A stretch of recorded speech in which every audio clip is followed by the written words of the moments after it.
Compendio de Doctrina Social de la Iglesia. Capítulo cuarto. Los principios de la doctrina social de la Iglesia. Número 1. Significado y unidad. Los principios permanentes de la doctrina social de la Iglesia constituyen los verdaderos y propios puntos de apoyo de la enseñanza social católica. Se trata del principio de la dignidad de la persona humana, ya tratado en el capítulo precedente, en el que cualquier otro principio y contenido de la doctrina social encuentra fundamento, del bien común, de la subsidiariedad y de la solidaridad. Estos principios, expresión de la verdad íntegra sobre el hombre conocida a través de la razón y de la fe, brota del encuentro del mensaje evangélico y de sus exigencias, comprendidas en el mandamiento supremo del amor a Dios y al prójimo y en la justicia, con los problemas que surgen en la vida de la sociedad. La Iglesia, en el curso de la historia y a la luz del Espíritu, reflexionando sabiamente sobre la propia tradición de la fe, ha podido dar a tales principios una fundación y configuración cada vez más exactas, clarificándolos progresivamente en el esfuerzo de responder con coherencia a las exigencias de los tiempos y a los continuos desarrollos de la vida social. Estos principios tienen un carácter general y fundamental, ya que se refieren a la realidad social en su conjunto, desde las relaciones interpersonales caracterizadas por la proximidad y la inmediatez, hasta aquellas mediadas por la política, por la economía y por el derecho, desde las relaciones entre comunidades o grupos hasta las relaciones entre los pueblos y las naciones. Por su permanencia en el tiempo y universalidad de significado, la Iglesia los enseña como el primer y fundamental parámetro de referencia para la interpretación y la valoración de los fenómenos sociales, necesario porque de ellos se pueden deducir los criterios de discernimiento y de guía para la acción social en todos los ámbitos. Los principios de la doctrina social deben ser apreciados en su unidad, conexión y articulación. Esta exigencia radica en el significado que la Iglesia misma da a la propia doctrina social, de corpus doctrinal unitario que interpreta las realidades sociales de modo orgánico. La atención a cada uno de los principios, en su especificidad, no debe conducir a su utilización parcial y errónea, como ocurriría si se invocase como un elemento desarticulado y desconectado con respecto a todos los demás. La misma profundización teórica y aplicación práctica de uno solo de los principios sociales muestran con claridad su mutua conexión, reciprocidad y complementariedad.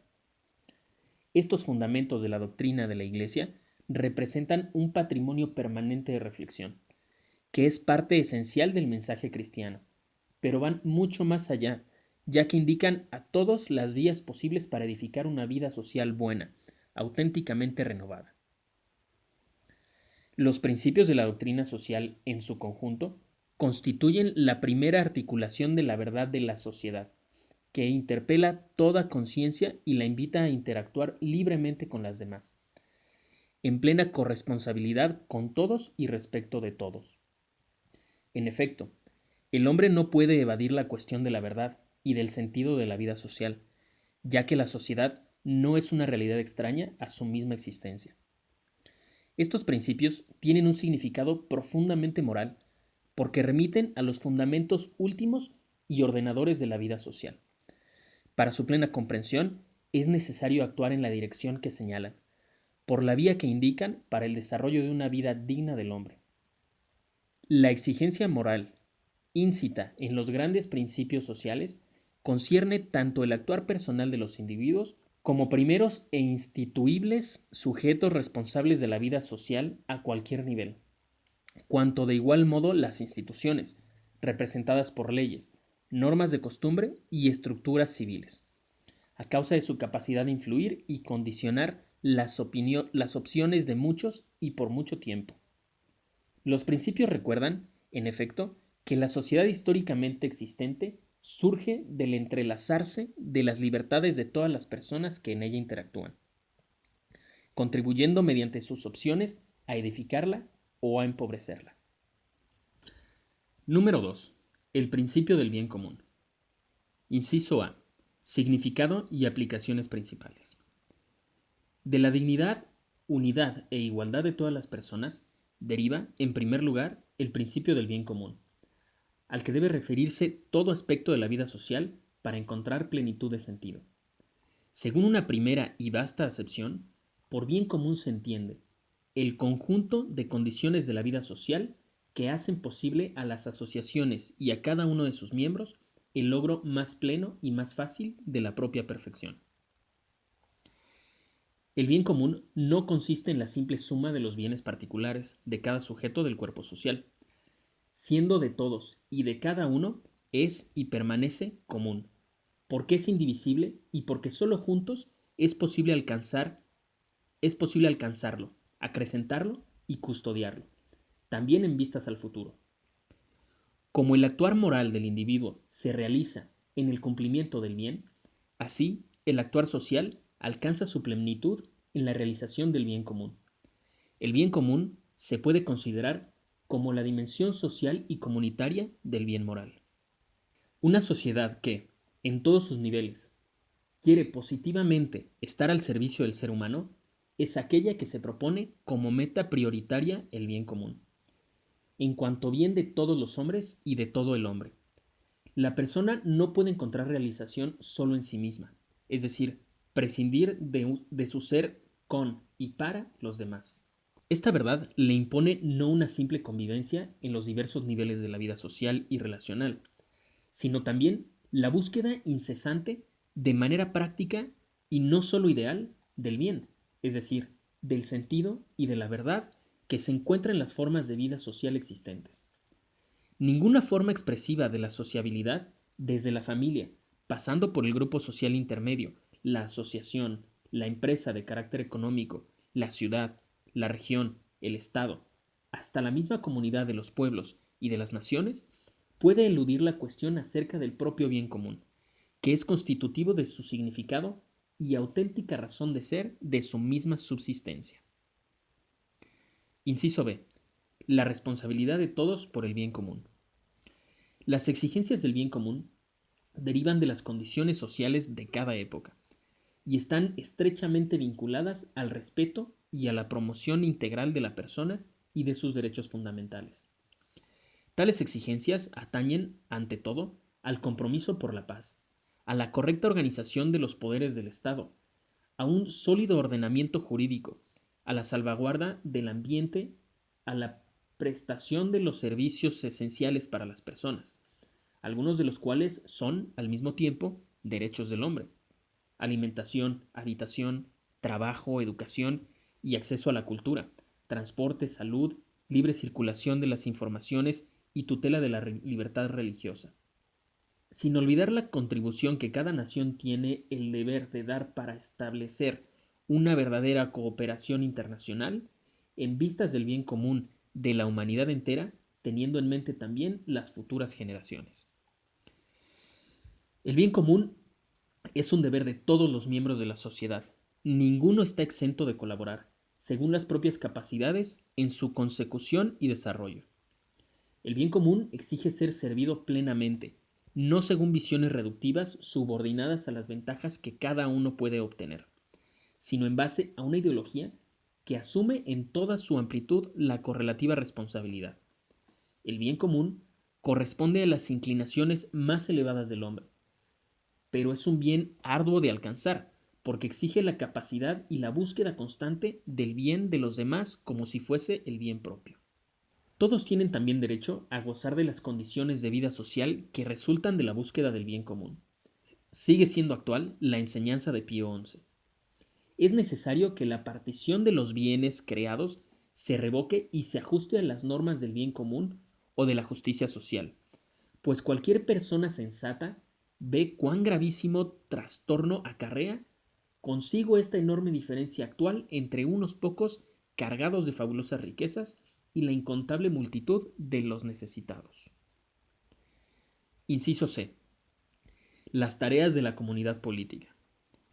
La responsabilidad de edificar el bien común compete, además de las personas particulares, también al Estado, porque el bien común es la razón de ser de la autoridad política. El Estado, en efecto, debe garantizar cohesión, unidad y organización a la sociedad civil de la que es expresión, de modo que se pueda lograr el bien común con la contribución de todos los ciudadanos. La persona concreta, la familia, los cuerpos intermedios, no están en condiciones de alcanzar por sí mismos su pleno desarrollo. De ahí deriva la necesidad de las instituciones políticas, cuya finalidad es hacer accesibles a las personas los bienes necesarios, materiales, culturales, morales o espirituales, para gozar de una vida auténticamente humana. El fin de la vida social es el bien común históricamente realizable. Para asegurar el bien común, el gobierno de cada país tiene el deber específico de armonizar con justicia los diversos intereses sectoriales. La correcta conciliación de los bienes particulares de los grupos y de individuos es una de las funciones más delicadas del poder público. En un Estado democrático, en el que las decisiones se toman ordinariamente por mayoría entre los representantes de la voluntad popular, aquellos a quienes compete la responsabilidad de gobierno están obligados a fomentar el bien común del país, no solo según las orientaciones de la mayoría, sino en la perspectiva del bien efectivo de todos los miembros de la comunidad civil, incluidas las minorías.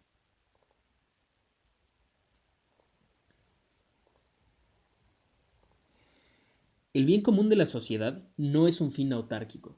Tiene valor solo en relación al logro de los fines últimos de la persona y al bien común de toda la creación. Dios es el fin último de sus criaturas, y por ningún motivo puede privarse al bien común de su dimensión trascendente, que excede y al mismo tiempo da cumplimiento a la dimensión histórica. Esta perspectiva alcanza su plenitud a la luz de la fe en la Pascua de Jesús, que ilumina en plenitud la realización del verdadero bien común de la humanidad. Nuestra historia, el esfuerzo personal y colectivo para elevar la condición humana, comienza y culmina en Jesús. Gracias a Él, por medio de Él y en vista de Él, toda realidad, incluida la sociedad humana, puede ser conducida a su bien supremo, a su cumplimiento. Una visión puramente histórica y materialista terminaría por transformar el bien común en un simple bienestar socioeconómico, carente de finalidad trascendente, es decir, de su más profunda razón de ser. Número 3. El destino universal de los bienes. Inciso A. Origen y significado. Entre las múltiples implicaciones del bien común, adquiere inmediato relieve el principio del destino universal de los bienes. Dios ha destinado la tierra y cuanto ella contiene para uso de todos los hombres y pueblos. En consecuencia, los bienes creados deben llegar a todos en forma equitativa, bajo la égida de la justicia y con la compañía de la caridad. Este principio se basa en el hecho de que el origen primero de todo lo que es un bien es el acto mismo de Dios que ha creado al mundo y al hombre, y que ha dado a éste la tierra para que la domine con su trabajo y goce de sus frutos.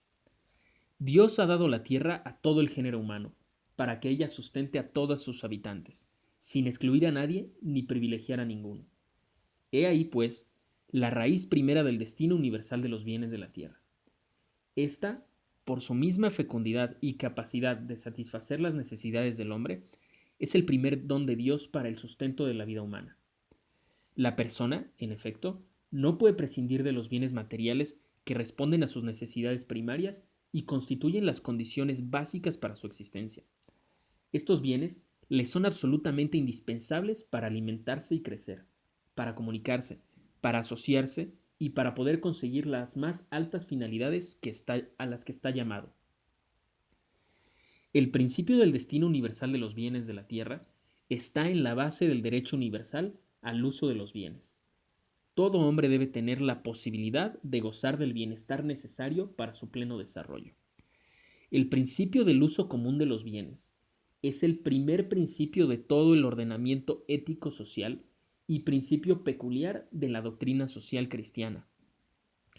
Por esta razón, la Iglesia considera un deber precisar su naturaleza y sus características. Se trata, ante todo, de un derecho natural, inscrito en la naturaleza del hombre y no sólo de un derecho positivo, ligado a la contingencia histórica. Además, este derecho es originario, es inherente a la persona concreta, a toda persona, y es prioritario respecto a cualquier intervención humana sobre los bienes, a cualquier ordenamiento jurídico de los mismos, a cualquier sistema y método socioeconómico. Todos los demás derechos, sean los que sean, comprendidos en ellos los de propiedad y comercio libre, a ello están subordinados. No deben estorbar, antes al contrario, facilitar su realización, y es un deber social grave y urgente hacerlos volver a su finalidad primera. La actuación concreta del principio del destino universal de los bienes, según los diferentes contextos culturales y sociales, implica una precisa definición de los modos, de los límites y de los objetos. Destino y uso universal no significa que todo esté a disposición de cada uno o de todos, ni tampoco que la misma cosa sirva o pertenezca a cada uno o a todos. Si bien es verdad que todos los hombres nacen con el derecho al uso de los bienes, no lo es menos que para asegurar un ejercicio justo y ordenado son necesarias intervenciones normativas, fruto de acuerdos nacionales e internacionales y un ordenamiento jurídico que determine y especifique tal ejercicio.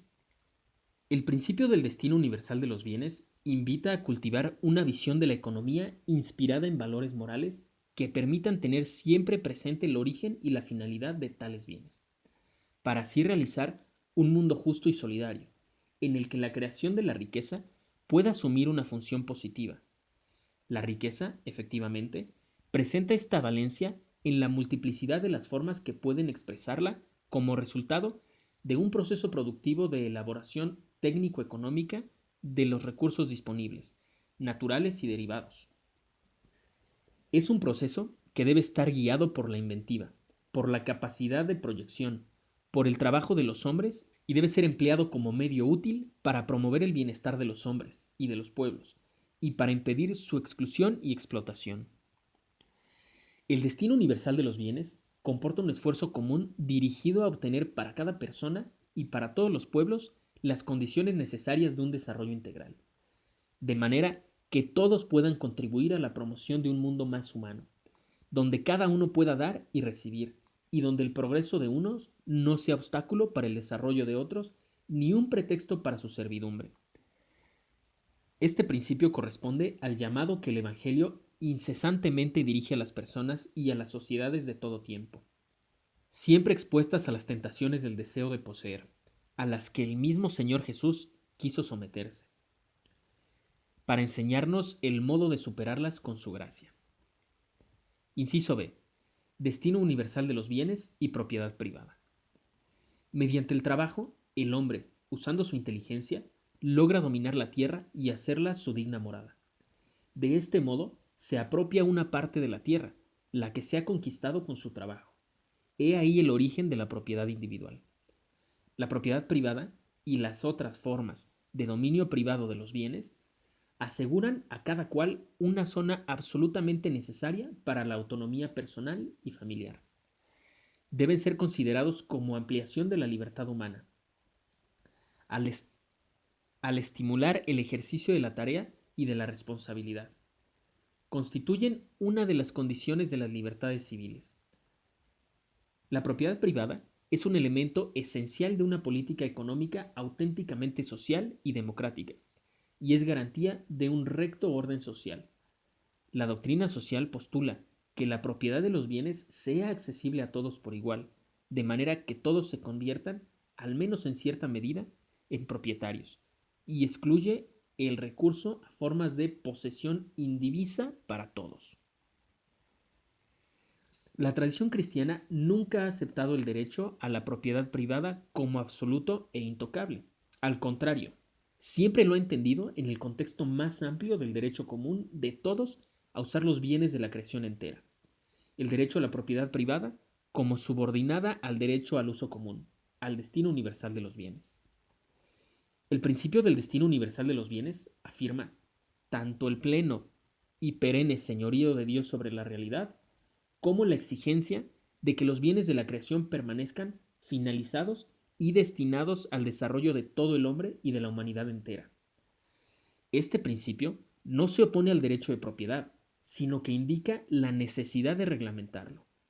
La propiedad privada, en efecto, cualquiera que sean las formas concretas de los regímenes y de las normas jurídicas a ella relativas.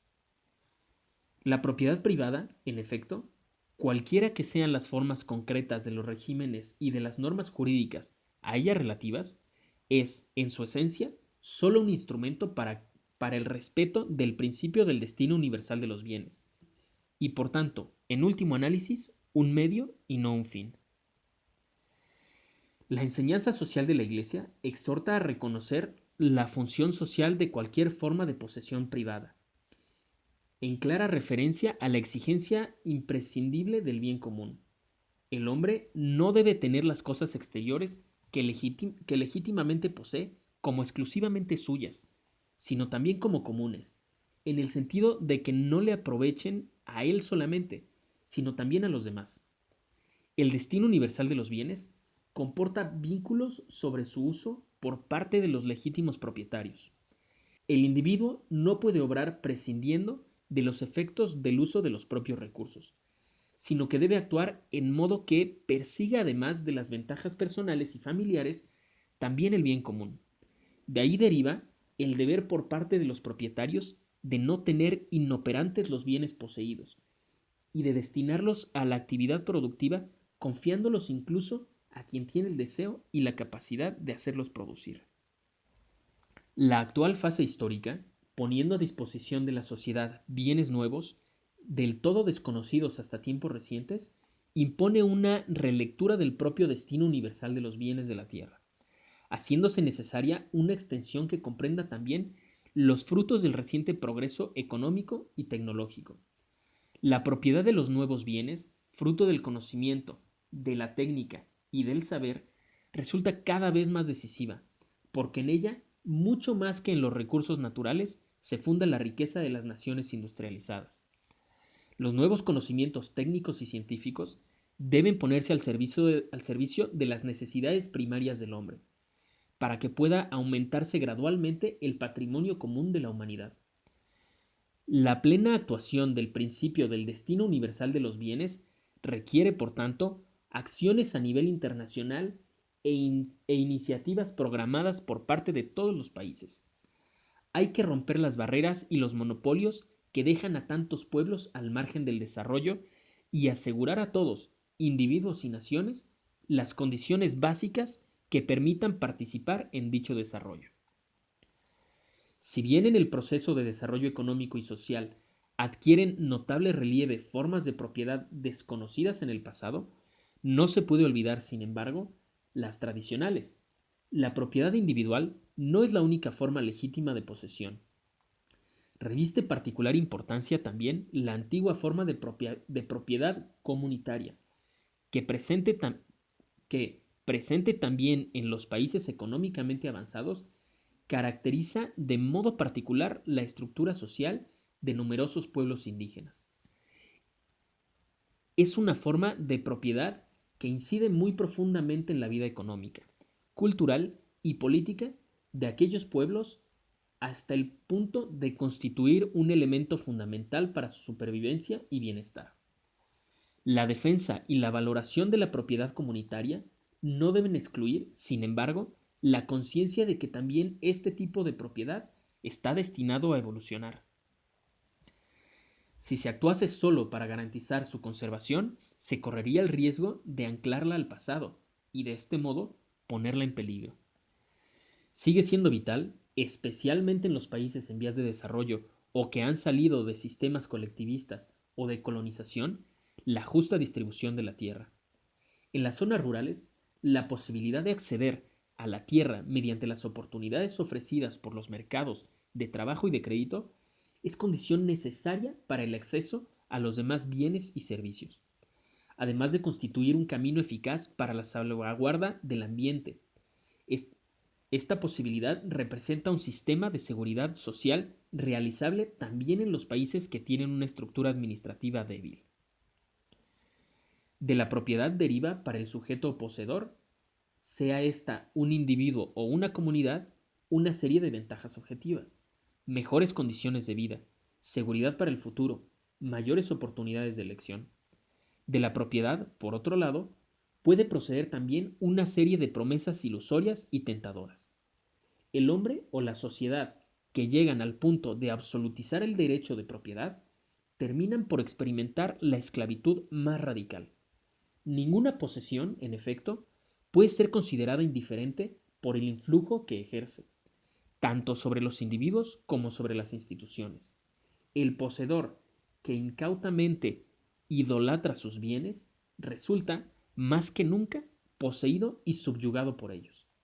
Solo reconociéndoles la dependencia de Dios Creador y, consecuentemente, orientándolos al bien común, es posible conferir a los bienes materiales la función de instrumentos útiles para el crecimiento de los hombres y de los pueblos. Inciso C. Destino universal de los bienes y opción preferencial por los pobres. El principio del destino universal de los bienes exige que se vele con particular solicitud por los pobres, por aquellos que se encuentran en situaciones de marginación y, en cualquier caso, por las personas cuyas condiciones de vida les impiden un crecimiento adecuado. A este propósito, se debe reafirmar con toda su fuerza la opción preferencial por los pobres. Esta es una opción o una forma especial de primacía en el ejercicio de la caridad cristiana, de la cual da testimonio toda la tradición de la Iglesia. Se refiere a la vida de cada cristiano en cuanto imitador de la vida de Cristo, pero se aplica igualmente a nuestras responsabilidades sociales y, consiguientemente, a nuestro modo de vivir y a las decisiones que se deben tomar coherentemente sobre la propiedad y el uso de los bienes. Pero hoy, vista la dimensión mundial que ha adquirido la cuestión social, este amor preferencial, con las decisiones que nos inspira, no puede dejar de abarcar a las inmensas muchedumbres de hambrientos, mendigos, sin techo, sin cuidados médicos y, sobre todo, sin esperanza de un futuro mejor. La miseria humana es el signo evidente de la condición de debilidad del hombre y de su necesidad de salvación. De ella se compadeció Cristo Salvador, que se identificó con sus hermanos más pequeños. Jesucristo reconocerá a sus elegidos en lo que hayan hecho por los pobres. La buena nueva anunciada a los pobres es el signo de la presencia de Cristo. Jesús dice: pobres tendréis siempre con vosotros, pero a mí no me tendréis siempre, no para contraponer el servicio de los pobres a la atención dirigida a él. El realismo cristiano, mientras por una parte aprecia los esfuerzos laudables que se realizan para erradicar la pobreza, por otra parte, pone en guardia frente a posiciones ideológicas y mesianismos que alimentan la ilusión de que se pueda eliminar totalmente de este mundo el problema de la pobreza. Esto sucederá solo a su regreso, cuando Él estará de nuevo con nosotros para siempre. Mientras tanto, los pobres quedan confiados a nosotros, y en base a esta responsabilidad seremos juzgados al final. Nuestro Señor nos advierte que estaremos separados de Él si omitimos socorrer las necesidades graves de los pobres y de los pequeños, que son sus hermanos. El amor de la Iglesia por los pobres se inspira en el Evangelio de las Bienaventuranzas, en la pobreza de Jesús y en su atención por los pobres. Este amor se refiere a la pobreza material y también a las numerosas formas de pobreza cultural y religiosa. La Iglesia, desde los orígenes y a pesar de los fallos de muchos de sus miembros, no ha cesado de trabajar para aliviarlos, defenderlos y liberarlos. Lo ha hecho mediante innumerables obras de beneficencia que siempre y en todo lugar continúan siendo indispensables. Inspirada en el precepto evangélico, de gracia lo recibisteis, dadlo de gracia, la Iglesia enseña a socorrer al prójimo en sus múltiples necesidades y prodiga en la comunidad humana innumerables obras de misericordia corporales y espirituales. Entre estas obras, la limosna hecha a los pobres es uno de los principales testimonios de la caridad fraterna. Es también una práctica de justicia que agrada a Dios, aun cuando la práctica de la caridad no se reduce a la limosna, sino que implica la atención a la dimensión social y política del problema de la pobreza. Sobre esta relación entre caridad y justicia, retorna constantemente la enseñanza de la Iglesia, Cuando damos a los pobres las cosas indispensables, no les hacemos liberalidades personales, sino que les devolvemos lo que es suyo. Más que realizar un acto de caridad, lo que hacemos es cumplir un deber de justicia. Los padres conciliares recomiendan con fuerza que se cumpla este deber para no dar como ayuda de caridad lo que ya se debe por razón de justicia. El amor por los pobres es ciertamente incompatible con el amor desordenado de las riquezas o su uso egoísta. Número 4. El principio de subsidiariedad. Inciso A. Origen y significado. La subsidiariedad está entre las directrices más constantes y características de la doctrina social de la Iglesia, presente desde la primera gran encíclica social. Es imposible promover la dignidad de la persona si no se cuidan la familia, los grupos, las asociaciones, las realidades territoriales locales, en definitiva, aquellas expresiones agregativas de tipo económico, social, cultural, deportivo, recreativo, profesional, político, a las que las personas dan vida espontáneamente y que hacen posible su efectivo crecimiento social. Es este el ámbito de la sociedad civil, entendida como el conjunto de las relaciones entre individuos y entre sociedades intermedias, que se realizan en forma originaria y gracias a la subjetividad creativa del ciudadano. La red de estas relaciones forma el tejido social y constituye la base de una verdadera comunidad de personas, haciendo posible el reconocimiento de formas más elevadas de sociabilidad. La exigencia de tutelar y de promover las expresiones originales de la sociabilidad es subrayada por la Iglesia en la encíclica Quadragésimo Anno, en la que el principio de subsidiariedad se indica como principio importantísimo de la filosofía social. Como no se puede quitar a los individuos y darlo a la comunidad lo que ellos pueden realizar con su propio esfuerzo e industria, así tampoco es justo, así tampoco es justo, constituyendo un grave perjuicio y perturbación del recto orden, quitar a las comunidades menores e inferiores lo que ellas pueden hacer y proporcionar y dárselo a una sociedad mayor y más elevada, ya que toda, ya que toda acción de la sociedad, por su propia fuerza y naturaleza, debe prestar ayuda a los miembros del cuerpo social, pero no destruirlos y absorberlos.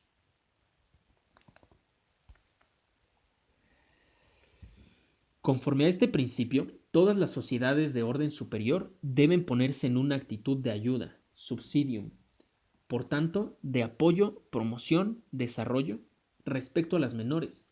De este modo, los cuerpos sociales intermedios pueden desarrollar adecuadamente las funciones que les competen, sin deber cederlas injustamente a otras agregaciones sociales de nivel superior, de las que terminarían por ser absorbidos y sustituidos, y por ver negada, en definitiva, su dignidad propia y su espacio vital. A la subsidiariedad entendida en sentido positivo, como ayuda económica, institucional, legislativa, ofrecida a las entidades sociales más pequeñas, corresponde una serie de implicaciones en negativo, que imponen al Estado abstenerse de cuanto restringiría, de hecho, el espacio vital de las células menores y esenciales de la sociedad. Su iniciativa, libertad y responsabilidad no deben ser suplantadas. Inciso B. Indicaciones concretas. El principio de subsidiariedad protege a las personas de los abusos de las instancias sociales superiores e insta a estas últimas a ayudar a los particulares y a los cuerpos intermedios a desarrollar sus tareas. Este principio se impone porque toda persona, familia y cuerpo intermedio tiene algo de original que ofrecer a la comunidad. La experiencia constata que la negación de la subsidiariedad o su limitación en nombre de una pretendida democratización o igualdad de todos en la sociedad limita y a veces también anula el espíritu de libertad y de iniciativa. Con el principio de subsidiariedad con el principio de subsidiariedad contrastan las formas de centralización, de burocratización, de asistencialismo, de presencia injustificada y excesiva del Estado y del aparato público. Al intervenir directamente y quitar la responsabilidad a la sociedad, el Estado asistencial provoca la pérdida de energías humanas y el aumento exagerado de los aparatos públicos, dominados por las lógicas burocráticas más que por la preocupación de servir a los usuarios, con enorme crecimiento de los gastos. La ausencia o el inadecuado reconocimiento de la iniciativa privada, incluso económica, y de su función pública, así como también los monopolios, contribuyen a dañar gravemente el principio de subsidiariedad. A la actuación del principio de subsidiariedad corresponden el respeto y la promoción efectiva del primado de la persona y de la familia, la valoración de las asociaciones y de las organizaciones intermedias, en sus opciones fundamentales y en todas aquellas que no pueden ser delegadas o asumidas por otros. El impulso ofrecido a la iniciativa privada a fin que cada organismo social permanezca con las propias peculiaridades al servicio del bien común. La articulación pluralista de la sociedad y la representación de sus fuerzas vitales. La salvaguarda de los derechos de los hombres y de las minorías. Y la descentralización burocrática y administrativa. El equilibrio entre la esfera pública y privada, con el consecuente reconocimiento de la función social del sector privado. Una adecuada responsabilización del ciudadano para ser parte activa de la realidad política y social del país. Diversas circunstancias pueden aconsejar que el Estado ejercite una función de suplencia. Piénsese, por ejemplo, en las situaciones donde es necesario que el Estado mismo promueva la economía, a causa de la imposibilidad de que la sociedad civil asuma autónomamente la iniciativa. Piénsese también en las realidades de grave desequilibrio e injusticia social, en las que solo la intervención pública puede crear condiciones de mayor igualdad, de justicia y de paz. A la luz del principio de subsidiariedad, sin embargo, esta suplencia institucional no debe prolongarse y extenderse más allá de lo estrictamente necesario, dado que encuentra justificación solo en lo excepcional de la situación.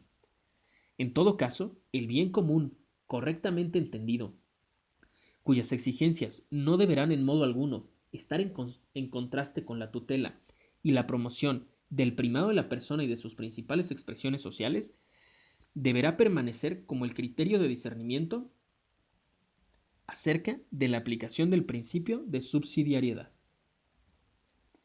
Número 5. La participación. Inciso A. Significado y valor. Consecuencia característica de la subsidiariedad es la participación, que se expresa esencialmente en una serie de actividades mediante las cuales el ciudadano, como individuo o asociado a otros, directamente o por medio de los propios representantes, contribuye a la vida cultural, económica, política y social de la comunidad civil a la que pertenece. La participación es un deber que todos han de cumplir conscientemente, en modo responsable y con vistas al bien común. La participación no puede ser delimitada o restringida a algún contenido particular de la vida social, dada su importancia para el crecimiento, sobre todo humano, en ámbitos como el mundo del trabajo y de las actividades económicas en sus dinámicas internas, la información y la cultura, y muy especialmente la vida social y política hasta los niveles más altos, como son aquellos de los que depende la colaboración de todos los pueblos en la edificación de una comunidad internacional solidaria. Desde esta perspectiva, se hace imprescindible la exigencia de favorecer la participación, sobre todo de los más débiles, así como la alternancia de los dirigentes políticos con el fin de evitar que se instauren privilegios ocultos. Es necesario, además, un fuerte empeño moral para que la gestión de la vida pública sea el fruto de la corresponsabilidad de cada uno con respecto al bien común. Inciso B. Participación y democracia. La participación en la vida comunitaria no es solamente una de las mayores aspiraciones del ciudadano, llamado a ejercitar libre y responsablemente el propio papel cívico con y para los demás, sino también uno de los pilares de todos los ordenamientos democráticos. además de una de las mejores garantías de permanencia de la democracia. El gobierno democrático, en efecto, se define a partir de la atribución por parte del pueblo de poderes y funciones que deben ejercitarse en su nombre, por su cuenta y a su favor. Es evidente, pues, que toda democracia debe ser participativa, lo cual comporta que los diversos sujetos de la comunidad civil, en cualquiera de sus niveles, sean informados, escuchados e implicados en el ejercicio de las funciones que ésta desarrolla. La participación puede lograrse en todas las relaciones posibles entre el ciudadano y las instituciones. Para ello, se debe prestar particular atención a los contextos históricos y sociales en los que la participación debería actuarse verdaderamente. La superación de los obstáculos culturales, jurídicos y sociales que con frecuencia se interponen, como verdaderas barreras, a la participación solidaria de los ciudadanos en los destinos de la propia comunidad, requiere una obra informativa y educativa.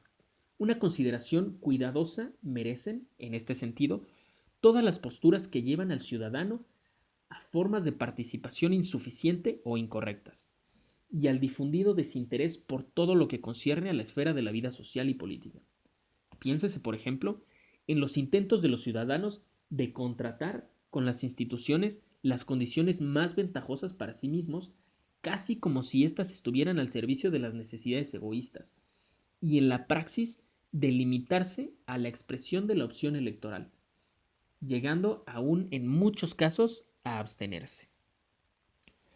En el ámbito de la participación, una ulterior fuente de preocupación proviene de aquellos países con un régimen totalitario o dictatorial, donde el derecho fundamental a participar en la vida pública es negado de raíz, porque se considera una amenaza para el Estado mismo.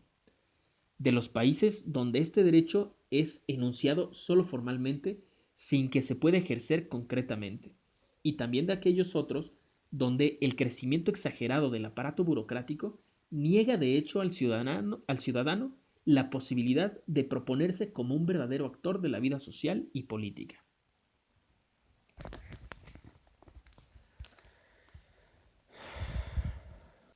Número 5. El principio de la solidaridad. Inciso A. Significado y valor. La solidaridad confiere particular relieve a la intrínseca sociabilidad de la persona humana, a la igualdad de todos en dignidad y derechos, al camino común de los hombres y de los pueblos hacia una unidad cada vez más convencida. Nunca como hoy ha existido una conciencia tan difundida del vínculo de interdependencia entre los hombres y entre los pueblos, que se manifiesta a todos los niveles. La vertiginosa multiplicación de las vías y de los medios de comunicación en tiempo real, como las telecomunicaciones, los extraordinarios progresos de la informática, el aumento de los intercambios comerciales y de las informaciones son testimonio de que por primera vez, desde el inicio de la historia de la humanidad, ahora es posible, al menos técnicamente, establecer relaciones aún entre personas lejanas o desconocidas. Junto al fenómeno de la interdependencia y de su constante dilatación, persisten, por otra parte, en todo el mundo, fortísimas desigualdades entre países desarrollados y países en vías de desarrollo, alimentadas también por diversas formas de explotación, de opresión y de corrupción, que influyen negativamente en la vida interna e internacional de los muchos estados.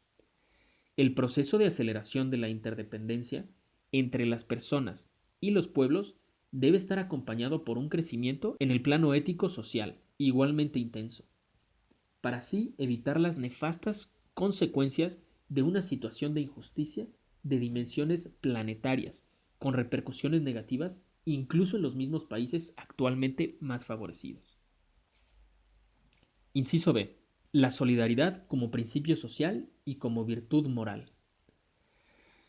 Las numerosas relaciones de interdependencia entre hombres y pueblos, que son, de hecho, formas de solidaridad, deben transformarse en relaciones que tiendan hacia una verdadera y propia solidaridad ético-social, que es la exigencia moral íncita en todas las relaciones humanas.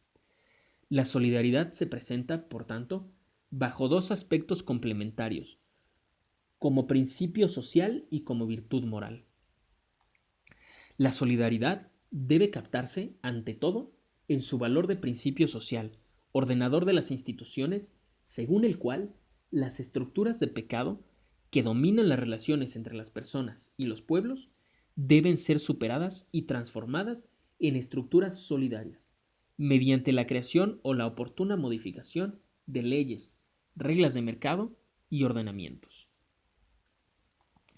La solidaridad es también una verdadera y propia virtud moral, no un sentimiento superficial por los males de tantas personas, cercanas o lejanas. Al contrario, es la determinación firme y perseverante de empeñarse por el bien común, es decir, por el bien de todos y cada uno, para que todos seamos verdaderamente responsables de todos. La solidaridad se eleva al rango de virtud social fundamental, ya que se coloca en la dimensión de la justicia, virtud orientada por excelencia al bien común, y en la entrega por el bien del prójimo, que está dispuesto a perderse en sentido evangélico por el otro, en lugar de explotarlo, y a servirlo en lugar de oprimirlo para el propio provecho. Inciso C. Solidaridad y crecimiento común de los hombres. El mensaje de la doctrina social acerca de la solidaridad pone en evidencia el hecho de que existen vínculos estrechos entre solidaridad y bien común, solidaridad y destino universal de los bienes, solidaridad e igualdad entre los hombres y los pueblos, solidaridad y paz en el mundo. El término solidaridad, ampliamente empleado por el magisterio, expresa en síntesis la exigencia de reconocer en el conjunto de los vínculos que unen a los hombres y a los grupos sociales entre sí el espacio ofrecido a la libertad humana para ocuparse del crecimiento común, compartido por todos.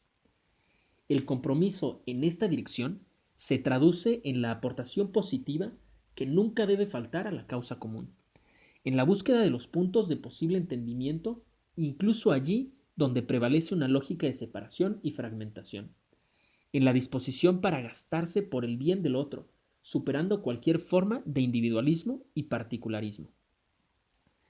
El principio de solidaridad implica que los hombres de nuestro tiempo cultiven aún más la conciencia de la deuda que tienen con la sociedad en la cual están insertos. Son deudores de aquellas condiciones que facilitan la existencia humana, así como del patrimonio indivisible e indispensable constituido por la cultura, el conocimiento científico y tecnológico, los bienes materiales e inmateriales y todo aquello que la actividad humana ha producido. Semejante deuda se salda con las diversas manifestaciones de la actuación social, de manera que el camino de los hombres no se interrumpa, sino que permanezca abierto para las generaciones presentes y futuras, llamadas unas y otras a compartir en la solidaridad el mismo don. Inciso D. La solidaridad en la vía y en el mensaje de Jesucristo.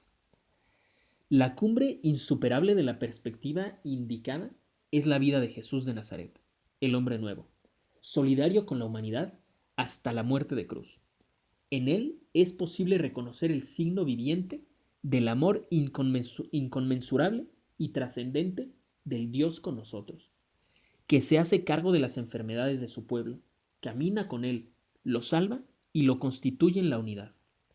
En él, y gracias a él, también la vida social puede ser nuevamente descubierta, aun con todas sus contradicciones y ambigüedades, como lugar de vida y de esperanza, en cuanto signo de una gracia que continuamente se ofrece a todos y que invita a las formas más elevadas y comprometedoras de comunicación de bienes.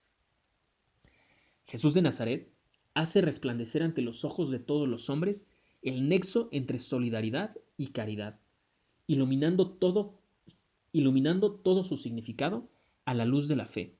La solidaridad tiende a superarse a sí misma al revestirse de las dimensiones específicamente cristianas de la gratuidad total, perdón y reconciliación. Entonces, el prójimo no es solamente un ser humano con sus derechos y su igualdad fundamental con todos, sino que se convierte en la imagen viva de Dios Padre, rescatada por la sangre de Jesucristo y puesta bajo la acción permanente del Espíritu Santo. Por tanto, debe ser amado aunque sea enemigo, con el mismo amor con el que le ama el Señor. Y por él se debe estar dispuesto al sacrificio, incluso extremo, dar la vida por los hermanos. Número 7. Los valores fundamentales de la vida social. Inciso A. Relación entre principios y valores. La doctrina social de la Iglesia, además de los principios que deben presidir la edificación de una sociedad digna del hombre, indica también valores fundamentales. La relación entre principios y valores es indudablemente de reciprocidad, en cuanto que los valores sociales expresan el aprecio que se debe atribuir a aquellos determinados aspectos del bien moral que los principios se proponen conseguir, ofreciéndose como puntos de referencia para la estructuración oportuna y la conducción ordenada de la vida social.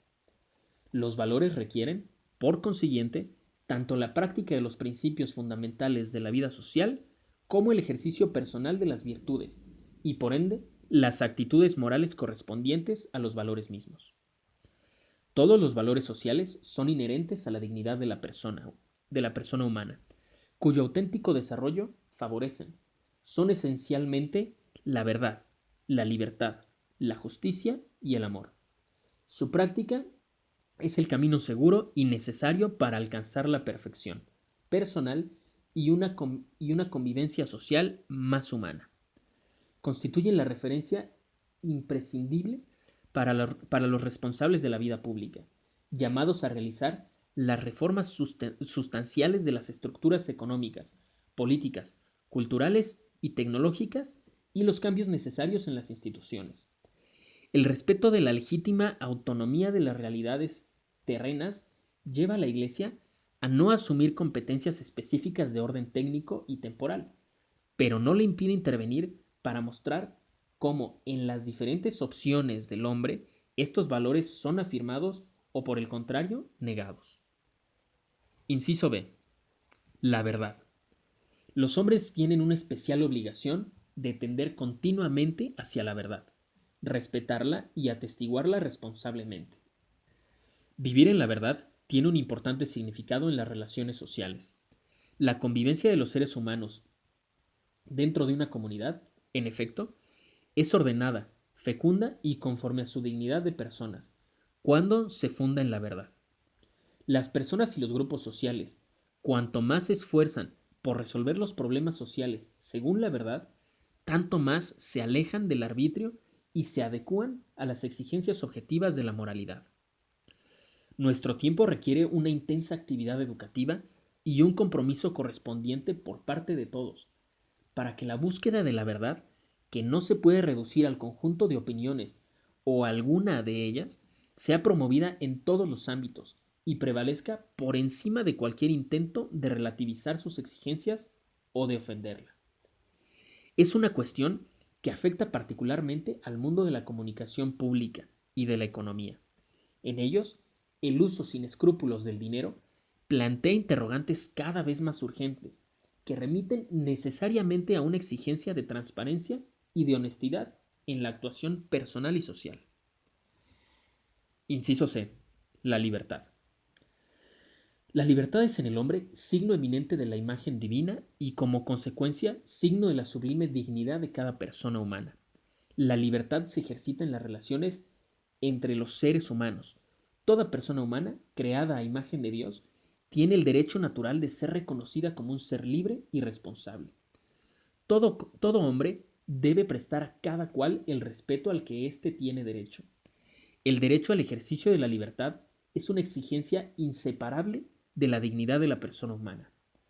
No se debe restringir el significado de la libertad considerándola desde una perspectiva puramente individualista, reduciéndola a un ejercicio arbitrario e incontrolado de la propia autonomía personal. Lejos de perfeccionarse en una total autarquía del yo y en la ausencia de relaciones, la libertad existe verdaderamente solo cuando los lazos recíprocos, regulados por la verdad y la justicia, unen a las personas. La comprensión de la libertad se vuelve profunda y amplia cuando ésta es tutelada también a nivel social, en la totalidad de sus dimensiones. El valor de la libertad como expresión de la singularidad de cada persona humana es respetado cuando a cada miembro de la sociedad le es permitido realizar su propia vocación personal, es decir, puede buscar la verdad y profesar las propias ideas religiosas, culturales y políticas, expresar sus propias opiniones, decidir su propio estado de vida y, dentro de lo posible, el propio trabajo, asumir iniciativas de carácter económico, social y político. Todo ello debe realizarse en el marco de un sólido contexto jurídico dentro de los límites del bien común y del orden público en todos los casos bajo el signo de la responsabilidad. La libertad, por otra parte, debe ejercerse también como capacidad de rechazar lo que es moralmente negativo, cualquiera que sea la forma en que se presente, como capacidad de desapego efectivo de todo lo que puede obstaculizar el crecimiento personal, familiar y social. La plenitud de la libertad consiste en la capacidad de disponer de sí mismo con vistas al auténtico bien, en el horizonte del bien común universal. Inciso D. La justicia. La justicia es un valor que acompaña al ejercicio de la correspondiente virtud moral cardinal. Según su formulación más clásica, consiste en la constante y firme voluntad de dar a Dios y al prójimo lo que les es debido. Desde el punto de vista subjetivo, la justicia se traduce en la actitud determinada por la voluntad de reconocer al otro como persona, mientras que desde el punto de vista objetivo constituye el criterio determinante de la moralidad en el ámbito intersubjetivo y social. El magisterio social involucra el respeto de todas las formas clásicas de la justicia, la conmutativa, la distributiva y la legal. Un relieve cada vez mayor ha adquirido en el magisterio la justicia social, que representa un verdadero y propio desarrollo de la justicia general, reguladora de las relaciones sociales según el criterio de la observancia de la ley. La justicia social es una exigencia vinculadora con la cuestión social, que hoy se manifiesta con una dimensión mundial. Concierne a los aspectos sociales, políticos y económicos y sobre todo a la dimensión estructural de los problemas y las soluciones correspondientes. La justicia resulta particularmente importante en el contexto actual en el que el valor de la persona, de su dignidad y de sus derechos, a pesar de las proclamaciones de propósitos, está seriamente amenazada por la difundida tendencia a recurrir exclusivamente a los criterios de la utilidad y del tener.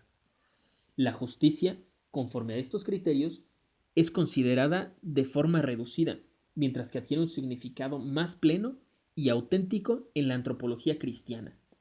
La justicia, en efecto, no es una simple convención humana, porque lo que es justo no está determinado originalmente por la ley, sino por la identidad profunda del ser humano.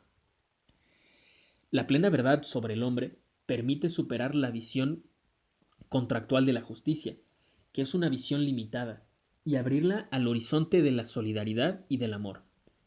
Por sí sola, la justicia no basta. Más aún puede llegar a negarse a sí misma, si no se abre a la fuerza más profunda que es el amor. En efecto, junto al valor de la justicia, la doctrina social coloca el de la solidaridad, en cuanto vía privilegiada de la paz. Si la paz es fruto de la justicia, hoy se podría decir con la misma exactitud y análoga fuerza de inspiración bíblica, Opus Solidaritis Pax, la paz como fruto de la solidaridad.